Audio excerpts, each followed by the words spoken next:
Spectre Vision Radio.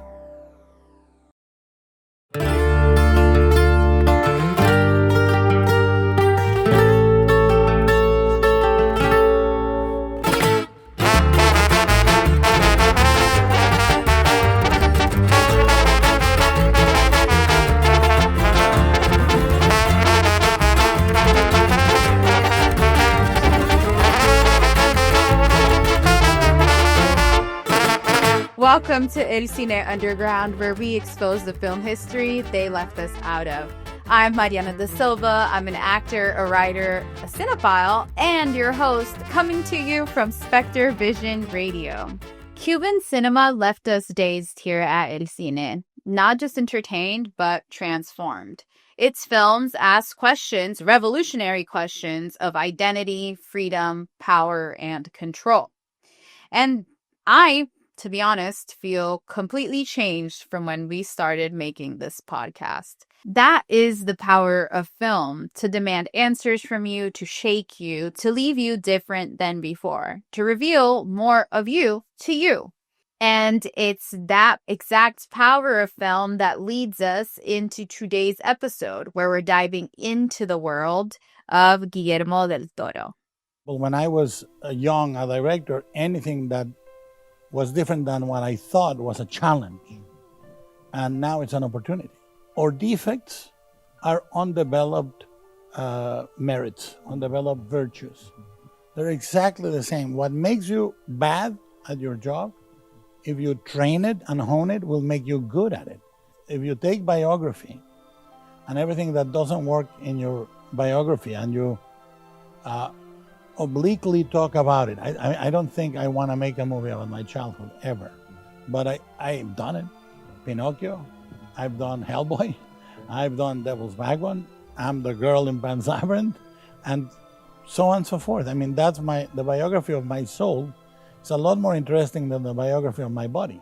Before Hollywood, before the Oscars, Del Toro was obsessed with monsters, memory, and mythology. Today, we dive into his early works, Geometría, Doña Lupe, and Cronos, to uncover how he built the foundation for one of the most important voices of our time. To say Del Toro was obsessed with film would be an understatement. He was full-blown obsessed. He would make short films with his best friends that hinted at the filmmaker he would become. I started working at 15 professionally on film.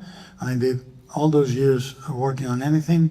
I'm hungry as hell. Nobody believes in me. I do cabeza de vaca. I'm going fast as I can. And Berto Navarro and Guillermo Navarro say, this guy is really hardworking.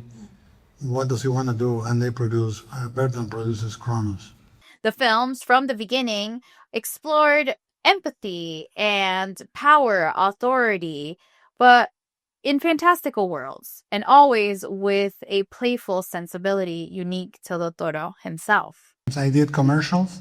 There's one on YouTube if you want to check it, Alka-Seltzer. But I am a fat werewolf that gets acid reflux.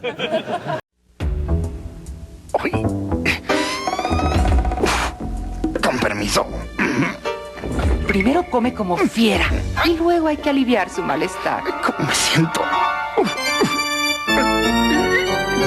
¿Cómo me veo?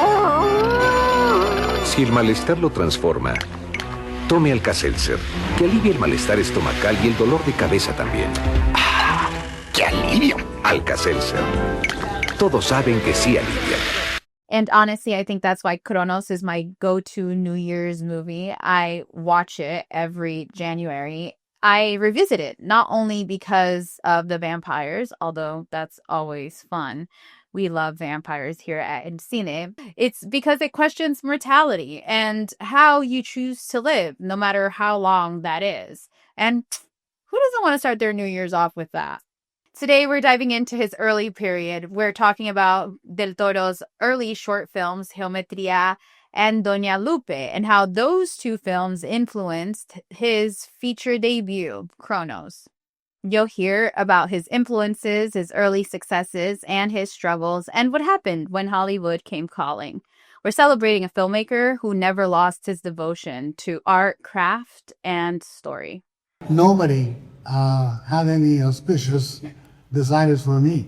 Nobody said, oh, this guy's going to go places. No, it was absolutely being a freak in the corner with a dunce hat. Let's start with Doña Lupe from 1985, a short film where a woman, a widow who recently lost her husband, is struggling to make ends meet. And she rents out some of the rooms in her house to corrupt cops who try to take over the house with their illegal business dealings. Evil creeps in, but in this film, it's not monsters. It's those who are there and supposed to protect you.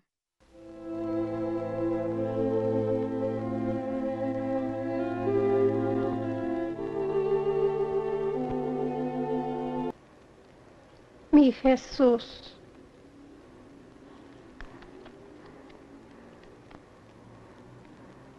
Nos quitan la casa. ¿Qué voy a hacer? Even though it's a student short, you can see the hallmark of Del Toro's themes: morality, power, and how ordinary people get caught up in extraordinary circumstances. Oro, orégano, lo que fuera. A mí no me cambian las chapas. Abusivos es lo que son. Antes nomás no confiaba, pero ahora se me largan. Mira, viejita pendeja, más vale que te calles, porque si no, la que se va a la chingada eres tú. Te oí hablar ayer con el retrato de tu difunto esposo, y con eso, al asilo o al manicomio. It's also incredibly stylized with an opening dedication to Will Eisner and El Santo, another one of El Cine's favorite. And the short film has superimposed titles that reminisce comic book transitions or old TV shows. There's a clear lesson here that evil is banal, it's domestic, it's bureaucratic even, and that it could be in your backyard and even in your home right now. ¡El dinero, Chaco, dinero! Entiendo. Pero hay que esperar a que se vaya la gente. ¿Y si se pega y nos denuncian? ¿Con quién? ¿Con la policía? No mames, güey, si somos nosotros. De ver.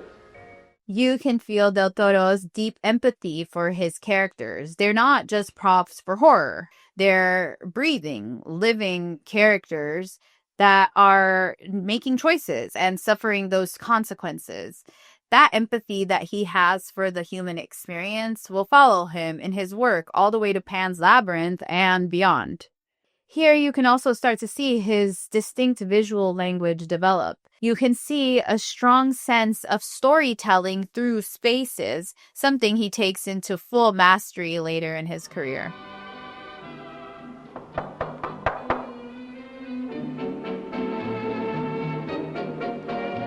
¿Qué pasó, doña Lupe? ¿Sigue enojada con Bienve? Anímese y venga. La estamos esperando. ¿Sabes?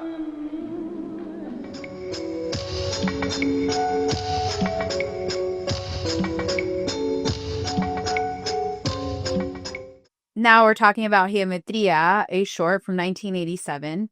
Picture this: a kid who's 15 or 16 is struggling to pass geometry. So what does he do? Summon Satan. Yep, full demon summoning, because passing math is worth the risk of going to hell. And I couldn't agree more. Es increíble. Es exactamente igual a tu padre. Ah, pero en los semestrales me pongo a mano. A mano. Es la tercera vez que los pruebas semestrales, la segunda vez que te quedas secundaria. No te salva ni un milagro. Ni un milagro. Ni tu padre me hubiera hecho caso.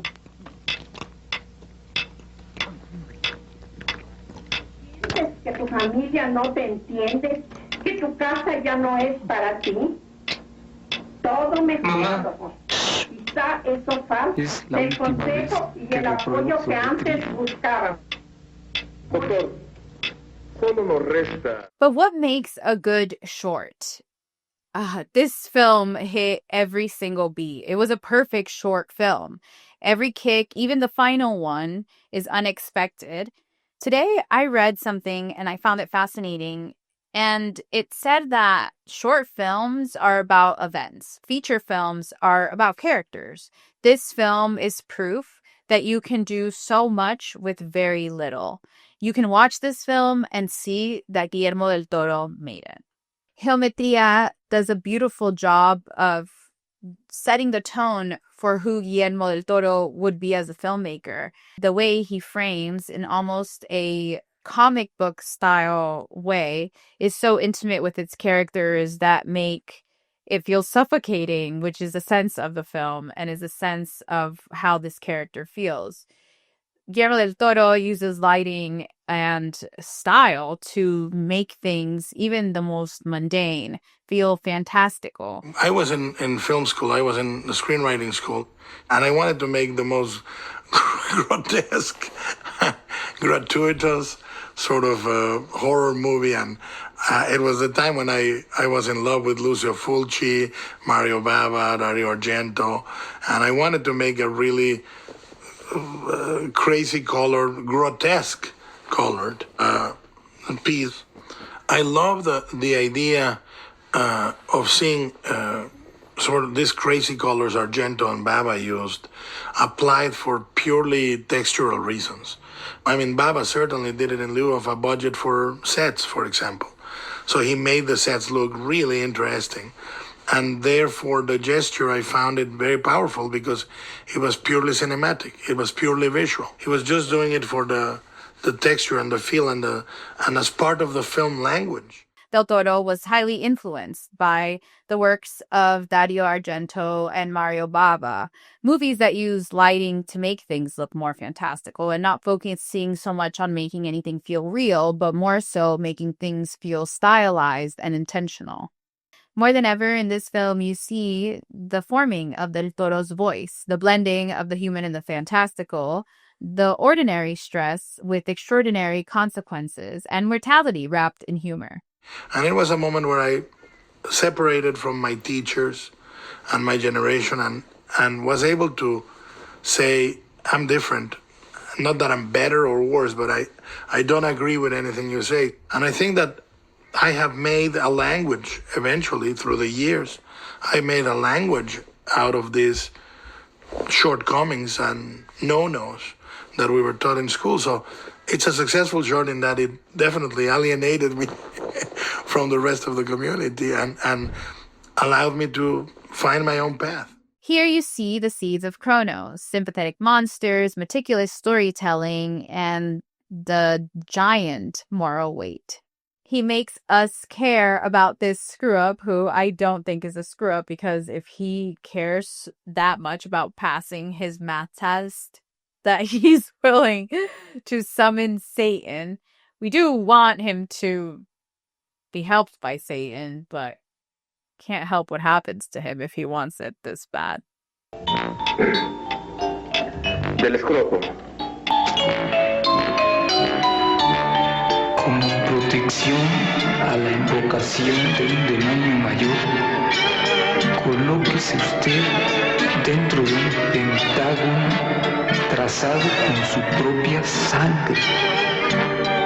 Este pentágono será su única protección.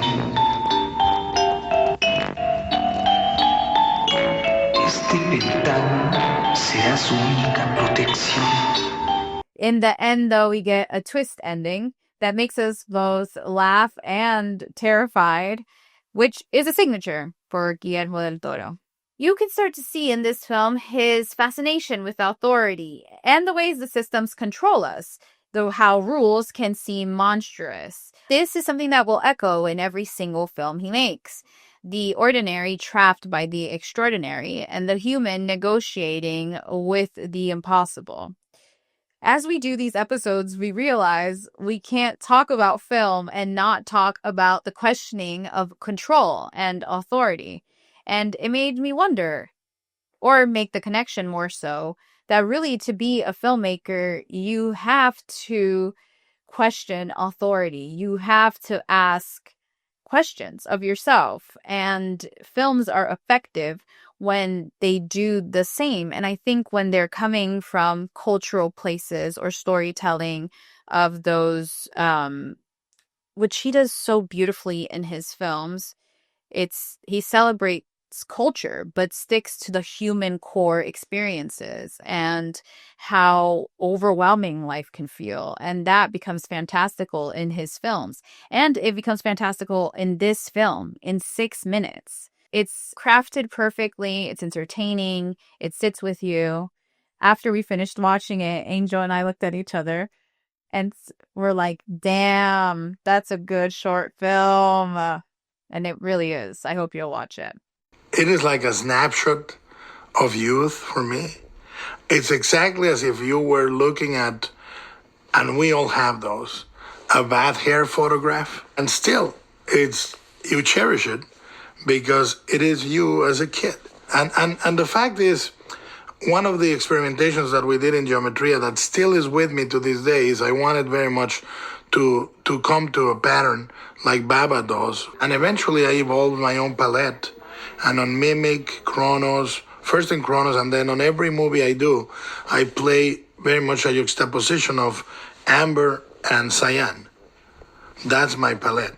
And many times there's remnants of that sort of Baba-esque saturated lighting on Mimic, on Chronos, on Blade, on Pan's Labyrinth.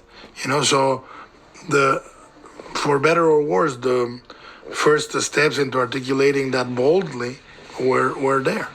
A director's feature film debut is a very important thing. So imagine you're Del Toro getting ready to make your first feature that you think is going to be a sci-fi stop motion film, and you've built sets for 3 years, 100 puppets, just to have your space burglarized and everything destroyed right there in the middle of its process. What would you do? I feel like most filmmakers would take it as a sign to give up on their dreams, but not Del Toro. He loves film too much for that. So he created something else, a live-action film. And the film he pivoted to was Chronos. Pues no pasó nada.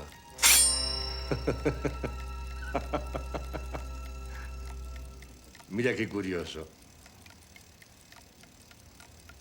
¿Qué te parece que sea? ¿Un juguete?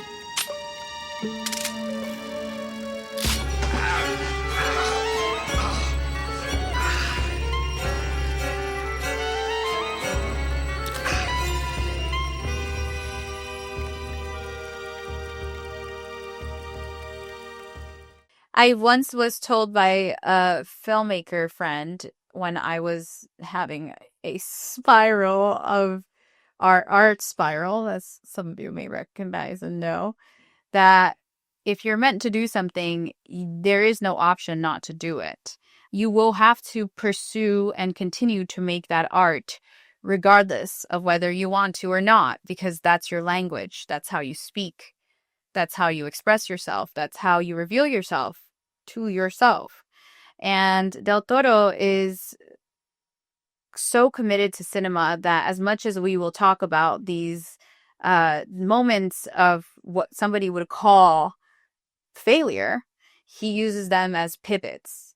And Chronos is a film that defined his voice, but would have been a complete different film had he not dealt with the burglarization of his space.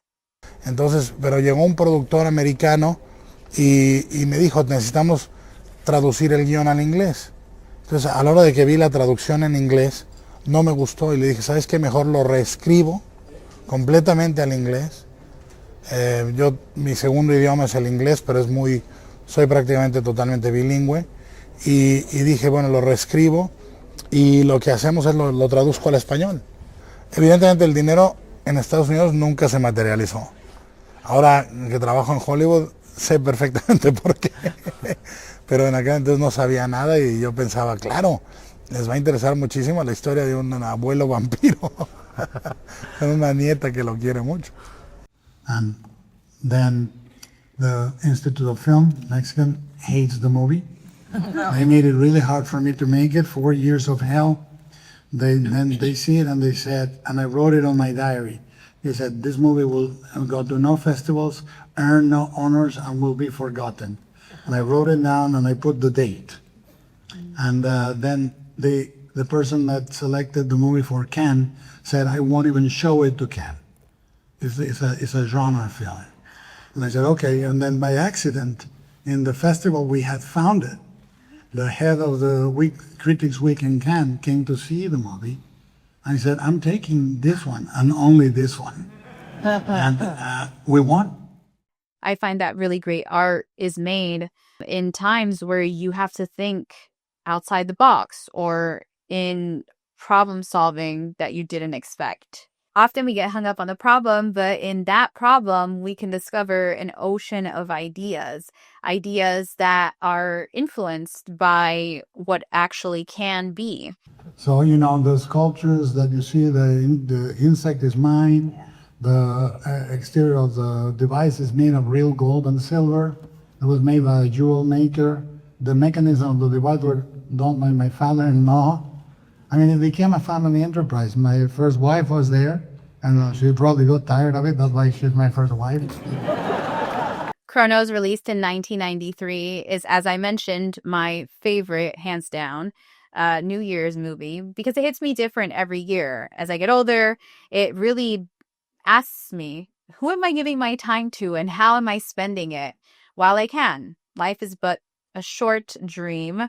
And this film reminds you of your mortality and also the downfalls of losing mortality. On the surface, it's a classic vampire story, but Del Toro makes it so authentically Mexican and so wholeheartedly human.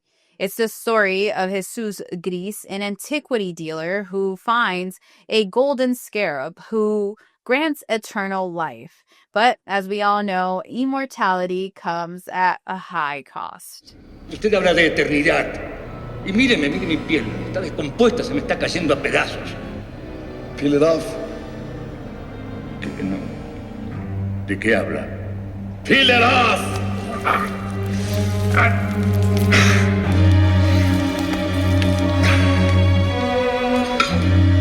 Vea.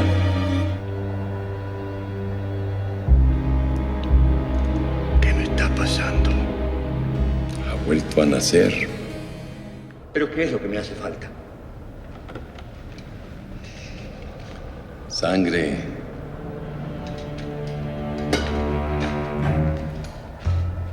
Humana. But of course, you can't gain eternity with a cow or a pig. The cost? Obsession, addiction, and desire. And opposite him, De La Guardia, a dying industrialist, a hoarder of knowledge, obsessed with power and ambition.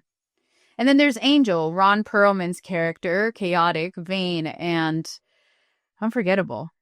You imbecile! Oh! Uncle! What about his heart? What about it? Did you hurt it in any way? I told you I didn't touch him! His car skidded. It went off the cliff. Did you check his heart? Did anything accidentally pierce it? What's the difference? He's dead. It makes all the difference! All the difference! Oh, you clumsy beast. You can't do anything right. After all these years, I thought there might still be hope for you. But you're useless! You probably ruined the whole thing by now. Chronos is a meditation on humanity. It's not the horror of dying, but what it actually means to live. And everything in this is intentional. It's the lighting, it's the prosthetics, and it's the intimacy of the shots. Let's talk about one scene, Jesus' transformation. You can feel the weight of his body, the corrosion of time, and the obsession building inside him. And Del Toro shoots it like a dance, a choreography of horror, wonder, and intimacy. It's not about shock, it's about empathy. You root for Jesus, although he is committing to more morally ambiguous acts. In the ending, Jesus has to make the decision between immortality and mortality, family over desire, and love over power. Apenas hoy me doy cuenta de lo mucho que te extraño. Ojalá te encuentre a mi regreso y quieras verme, sin importar cómo estoy. Te quiere, Jesús. This is quintessential Del Toro. Monsters as mirrors, moral clarity, and poetry through horror. And visually, the prosthetics, the textures, the careful close-ups have a steampunk gothic style that feels very original and yet respects the language of filmmaking. Every single shot is intentional. ¿Quién eres, pequeño? ¿Eh? ¿Un dios?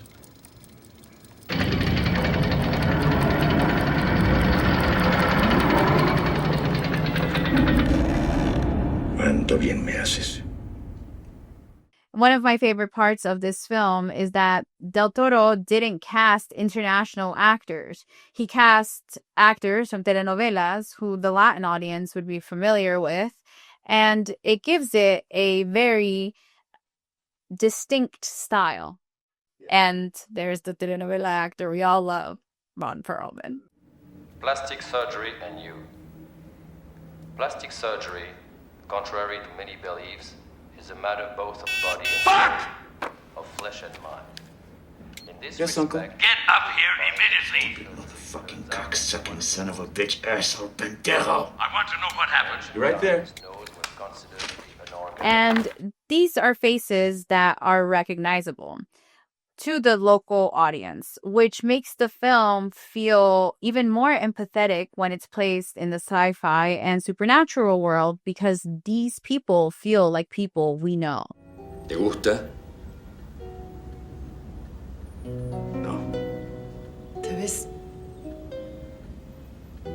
distinto, mucho más joven. Exacto, para eso lo hice. Así me siento. Oye, ¿te gusta o no te gusta?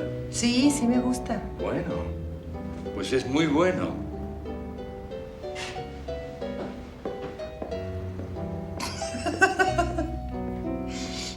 I did makeup effects for free in order to reach Federico Lupi. And I knocked on his door and I said, they sent this screening, like it was done. It says, who's they? I don't know, but they said it was important. But you need to read it today. He said, oh, okay.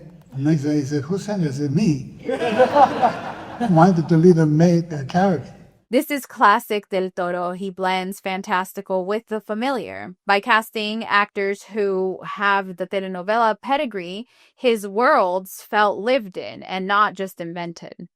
It also demonstrates his awareness of representation before Hollywood came calling.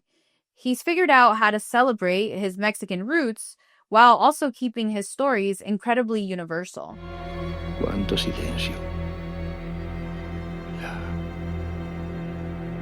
Cuánta sangre, Dios mío. Toda esa sangre es mía. Me estoy muriendo. ¿Qué cosa? Todo está de cabeza y yo me estoy muriendo. Solo. Solo. No me dejes que me muera hoy. Ay, cuánto me duele. Puedo aguantar mucho más, mucho más.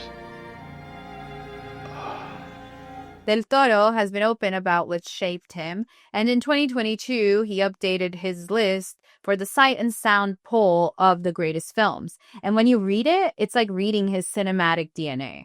Some of his films were 8.5 by Federico Fellini, a dream logic that really speaks on how imagination blends into reality, something that also echoes in Pan's Labyrinth.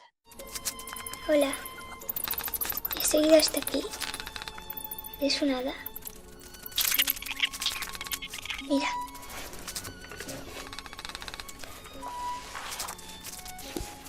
Esto es un hada.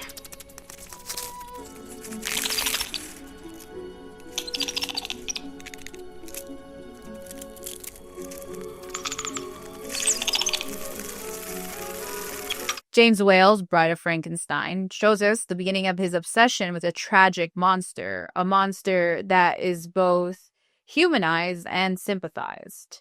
The Shape of Water owes this movie a great debt.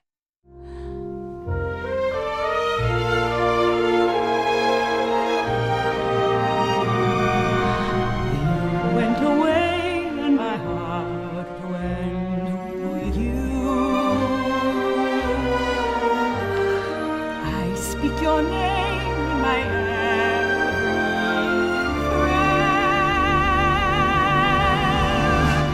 And how about Charlie Chaplin's City Lights, a film that blends humor and tenderness, and that echoes in Kronos, Jesus Gris licking blood off the floor in a very Chaplin-like way, but more tragic.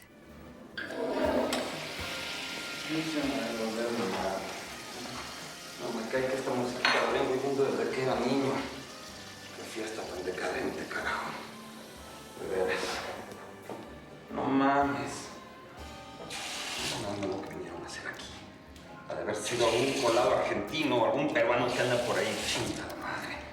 Uno fregándose todo el año. Alguna fiesta bien. Chingado. Vámonos. After Kronos won accolades at Cannes, Hollywood came calling. And in 1997, Del Toro made Mimic, a killer animal movie about genetically modified insects. But he had creative differences with the studio, and he's always called it a horrible, horrible, horrible experience. Right after that, we come 5 years of unemployment after Kronos, and I do Mimic for the Weinsteins. And that is the worst thing that's ever happened to me, including the kidnapping of my dad. that made more sense. Some logic there, you know? But again, he persisted and went back to his indie filmmaking roots. And he made the gothic ghost story, The Devil's Backbone, in 2001. The Devil's Backbone is basically what I call my first film. You know, it's my third movie, but it's the first time I operate protected and cared for with Pedro Almodóvar as producer. So I am able to bring that moving camera style that I started trying on Mimic, I bring it to maturity. It was not advice, it was a liberation. He basically said to me, you have the reins, you are protected, and we support you. And that was a huge change from Mimic. Then he made Blade 2, then Hellboy, Hellboy 2, and all of a sudden, the kid from Guadalajara was making huge productions. Even in Hollywood, he never compromised his mission. He retains emotional intimacy and moral clarity, even with the largest of budgets. Yes, he mostly only casts huge stars now, and his budgets are huge, but the essence, the intimacy, the monsters, and the moral weight remain. Some critics note that he could really make a difference and open doors for unknown Latin talent, and not always just cast white American stars. But maybe that's something he's trying to do. Now with Frankenstein, he's cast Oscar Isaac, which is a huge star, but is Cuban and Guatemalan. And Mia Goth, who many of you probably don't know, is Brazilian and has my same last name, Da Silva. So maybe this is something that's going to change, and we'd love to see it. It's important to recognize all the incredible work that Del Toro has done. He champions genre innovation. He mentors young filmmakers. He gives so much time to teaching through panels. And he's brought Latin filmmaking to a global stage. He's really learned the language of culture and heart and how to speak at a large scale to the human spirit. I always say great films that represent what I believe my culture to be are films that have a lot of heart but are dressed in the culture. And that's what Guillermo del Toro does. He's not just a filmmaker. He's a guardian of cinema. He supports preservation, supports archives, funds restoration. He shows up at festivals, not to promote himself, but to lift others up and teach what he's learned through his process. I even heard once that his own film library is called El Cine. He's got great taste. He looks at cinema like a living art form, something to nurture, study, and celebrate. And that is a mark of a filmmaker's devotion. Guillermo del Toro's early work show us a filmmaker with vision, someone who has moral clarity and visual intelligence. From Geometría to Kronos to Doña Lupe, it's clear that this is a person with deep love for cinema, a commitment to storytelling, and a profound humanity. You really understand and have an extraordinary ability to look into the shadow side, into the darker side of human nature and fantasy and terror. But you also are a really joyful and loving person. So how do you find that balance? I'm Mexican. And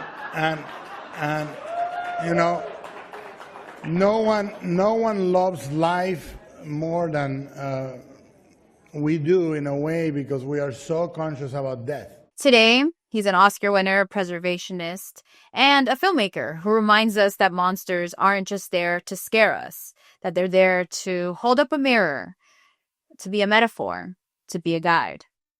I think that if you don't look at your past and see a change, you're doing something wrong. You know, I think that for me, to do the same over and over again is madness. And sanity is change. No matter what arena you apply that. And it's not madness, it's pride. And pride is an obstacle in art. What I love about Guillermo del Toro is that he is not only the filmmaker, but I also feel that in his work, he is the spectator. He feeds what we love. He understands the viewer. He understands the humanity. And that's what makes him universal. My judgment of film always goes by how something makes me feel. Often I'm asked to judge films, and I often say I need a couple days to do so. Because how a film sits with me is often how impactful it is. And I've never, ever, ever seen a Guillermo del Toro movie that didn't make me think. Consuming film is something that's deeply personal. I see it more and more as we make these episodes, how much film mirrors exactly what we're going through in these moments. And I hope you guys are watching and reflecting. And that's Guillermo del Toro. That's why he matters, and that's why we keep watching.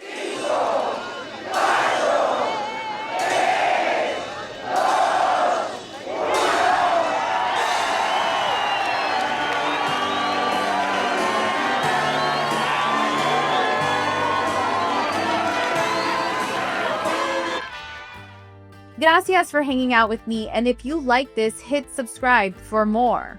El Cine is a film collective here in Los Angeles doing everything in our power to bring these films to a cinema near you. And if you want more Guillermo del Toro, join us at the Guadalajara and LA Film Festival happening the first week of November in downtown Los Angeles. So join us, come gather. Nos vemos ahí at El Cine or here on Spectre Vision Radio.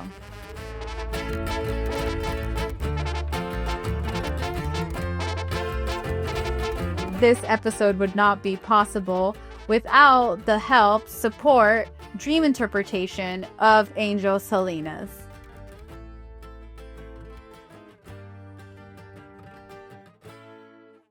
What if I was AI? I'm leaving that in. I'm gonna just throw it at the middle of the episode. What if I was AI? That would be so funny. No, it wouldn't. That's a civil rights matter. Spectre Vision Radio.